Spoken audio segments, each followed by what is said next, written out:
bonito. Você via ele de frente assim, parecia a morte vindo, né? Aí quando ele ia, ele tinha um coraçãozinho no bumbum, assim.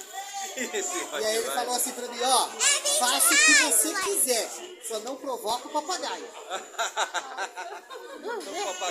Aí o papagaio começou a falar, nossa, você é feio, hein? Nossa, você é feio. Olha que papagaio folgado, vou dar um tapa no seu ouvido. Aí o papagaio, pega essa! Era, tinha que tomar cuidado com o papagaio. Foi difícil, hein? Por um pouquinho eu não chego aqui. Na terça lá. Botei o cachorro pra correr. Um pouquinho assim pra passar. Porque ele não sabe subir em árvore.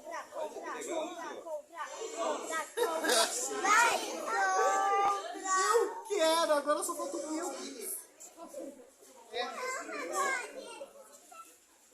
Então, mas tá em outra carteira. Tá em outra carteira, não tá nessa.